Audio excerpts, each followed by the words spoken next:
ગંગા સતી પાનભાઈને સમજાવે છે કે સદગુરુ શબ્દના તમે અધિકારી બની જાઓ.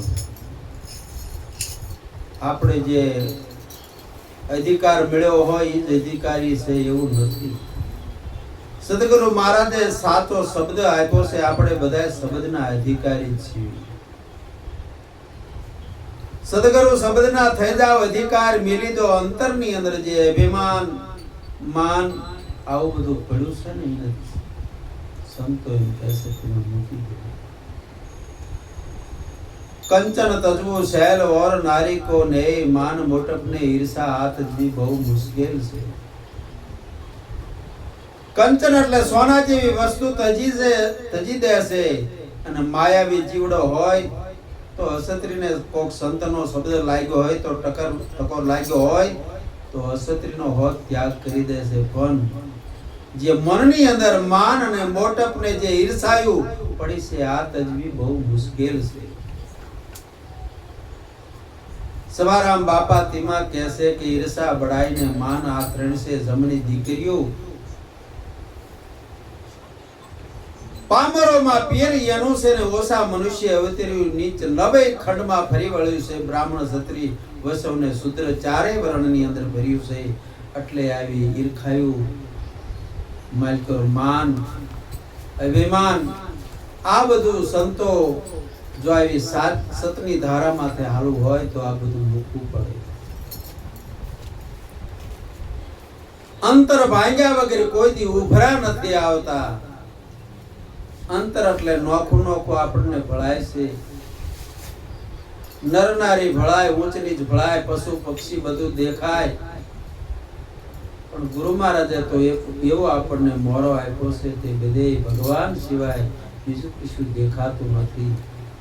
આવું લક્ષ્યની અંદર રાખવું પડે. બધાની અંદર આત્મ તત્વ વસીર્યું છે. 5 તત્વને છઠ્ઠો આત્મા. આ સિવાય જગતની અંદર બીજું કશું છે નહીં. આવી વર્તી થઈ જવી પડે. આવી જ્યારે આંટી પડી હતી જ્યારે ઉખડી જાય ત્યારે પ્રભુજી આપોઆપ જ્યાં જોયા બધે દેખાય છે. આ સત્સંગનો રસ ગંગા સતી કહેશે અગમ ને અપાર છે. આને કોક આવી રીતે સાચી રીતે પી જાણે છે. પીવે કોઈ પીવનહાર એટલે એવા સંતો હોય ને પી જાણે છે. તન અને મનની બે સુધી ભૂલી જાય પછી અરસ પરસ એક તાર મળી જાય છે. આ તન એવું નથી, આ મન એવું નથી, આ ઇન્દ્રિય એવું નથી. જાગીને આપણે બધાને પૂછી જોવું પડે કે કોણ જાગ્યું? મન જાગ્યું, મનની ઇન્દ્રિય જાગી. મારું સ્વરૂપ તો આત્મ સ્વરૂપ છે. એટલે દેહ એવું નથી, ઇન્દ્રિય એવું નથી, મન એવું નથી. આ દેહ ધ્યાસ છૂટી જવો પડે. સંતો આપણને ધ્યાસ છોડવાનું કહે છે.